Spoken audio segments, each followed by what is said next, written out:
This is just going to be a short video, but it's just to put into layman's terms what's going on really.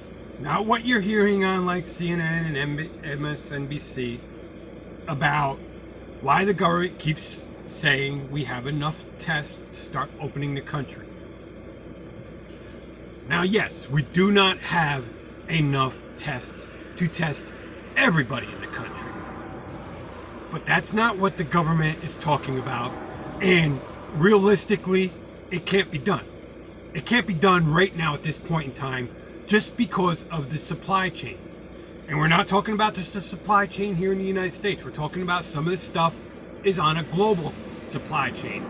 Like, for instance, with some of this testing, it needs reagents. And these reagents, where are they coming from? China. We're just not even going to go there. We're going to leave it alone for right now.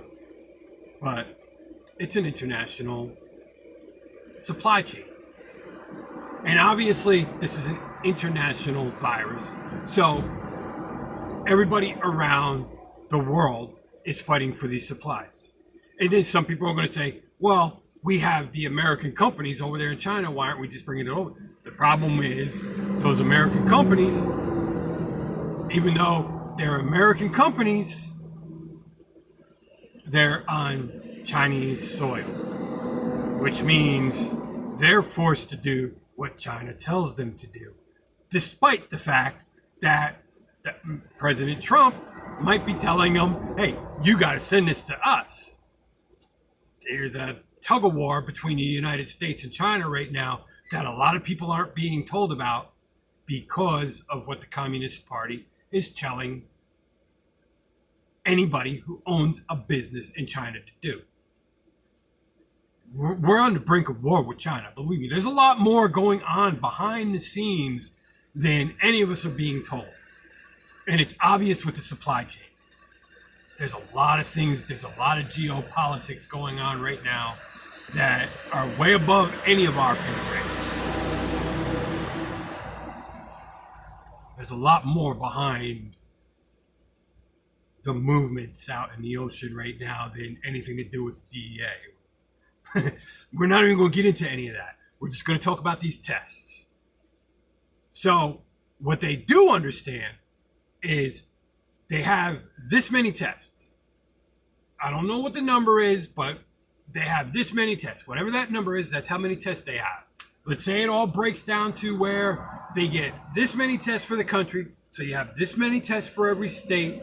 So then let's say it's something like 5,000 tests for every county in every state. They break it. That's what they're going to break it down to. Exactly how many tests can we do in every county in every state? And that's the reason behind this is so that they can get the real mapping percentage. That's where they're going to understand how the virus moves and how the virus spreads and what the virus is really doing. And then they know how to look for the hot spots, and then they can understand what they're watching for while they're having the hospitals also watch for anything with the lung infection, for example. So let's say New York State, we'll use New York State in Montana. We know New York State will have more positive antibodies than Montana, or at least that's what we suspect. So let's say that when they test all of New York State and they test all of Montana, and they find that, Montana, 15% of the population has antibodies, meaning they've been exposed to the virus. Then they find that in New York State, there's 30% of the population has been exposed to the test because they have these antibodies. That would be, so we know. Now New York State has twice as many numbers as Montana. But because this broke down county to county, then they crunch them numbers and they find out that 80% of those tests are out of New York City. 80% of all the positives are out of New York City, the epicenter, which means that only 20% of the rest of the state is positive with the antibodies. And then they find that the majority of those people are in Syracuse, Binghamton, and Albany. And then what they find then is only actually 10% of rural New York State is positive for the virus, which means it's moving around cities, which we expect, but now they understand that how much of New York State really has been exposed. And then they look at Montana and they realize, well, damn, when we take whatever, I don't know what the capital of Montana is, but whatever the capital of Montana is, and they realize 80% of all the positives are coming out of the cities. You know, what's Montana got? What? Two major cities? 3 major cities? And then they realize, okay, all of rural Montana, it's the same thing. Only 10% or so of rural Montana has been exposed to the virus. And then as they go through each state, they find that this is the situation with each state. Now, maybe one state, you're going to find that that's different, like maybe Florida. Maybe you're going to find that Florida reacted differently to this. Well, Florida is a densely populated state. So then that makes sense. And so then they understand how the virus is moving and they understand how the virus is spreading.